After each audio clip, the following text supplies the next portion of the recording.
আরম্ভ হতে চলেছে আংশিক খণ্ডগ্রাস সূর্যগ্রহণ। দিনের বেলাতেই গোটা পৃথিবী জুড়ে নেমে আসবে ভয়াবহ অন্ধকার, যার ফলে আগেভাগেই জনসাধারণের মধ্যে পড়ে গিয়েছে শোরগোল।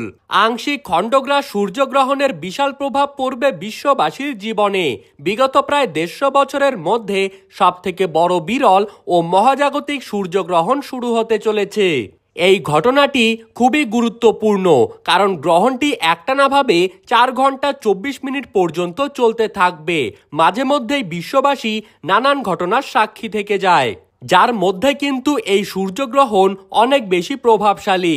তো বন্ধুরা, বাংলাদেশ ও ভারতবর্ষের কোন কোন জায়গা থেকে এই সূর্যগ্রহণটি দেখা যাবে, তারই পাশাপাশি এই গ্রহণটি ভারত এবং বাংলাদেশের সময়ে কখন শুরু হবে ও কখন শেষ হবে, গ্রহণের মধ্য সময় কখন থাকছে, কতক্ষণ পর্যন্ত গ্রহণের প্রভাব দেখা যাবে, সূতককাল কখন থেকে শুরু হতে পারে, এই সময় আপনারা কি কি নিয়ম কানুন পালন করবেন, বিশেষ করে গর্ভবতী মহিলারা এই সময়ে আপনারা কি কি করবেন আর কি কি করবেন না, তো এই সমস্ত বিষয়ে বড় বড় জ্যোতির্বিদরা যেই সব গুরুত্বপূর্ণ তথ্যগুলি জানিয়ে দিয়েছেন, তাই কিন্তু আপনারা জানতে পারবেন এই ভিডিওটির মাধ্যমে।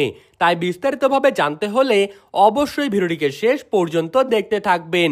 এবং আপনি কোন জেলার গ্রহণ সম্পর্কিত খবরের আপডেট পেতে চান, সেই জেলাটির নাম ভিডিওর কমেন্ট বক্সে লিখে জানিয়ে রাখবেন।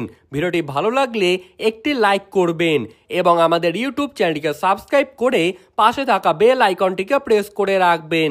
তো চলুন এক নজরেই দেখে নেওয়া যাক।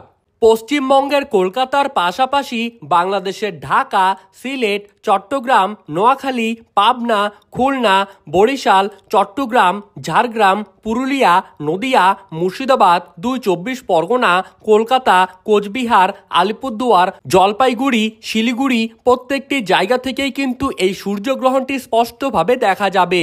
সুপ্রিয় দর্শক, বাংলার তারিখ অনুযায়ী 4 আশ্বিন অর্থাৎ 1431 বঙ্গাব্দে এবং ইংরেজি তারিখ অনুযায়ী 21 সেপ্টেম্বর অর্থাৎ 2025 সালের রবিবার দিন।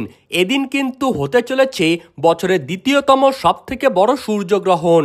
গ্রহণটি কিন্তু আরম্ভ হবে রাত্রি 10:59 এবং গ্রহণটি শেষ হবে মধ্যরাত্রি 3:23 অর্থাৎ 22 সেপ্টেম্বর রাত্রে এই গ্রহণটি কিন্তু সমাপ্ত হবে।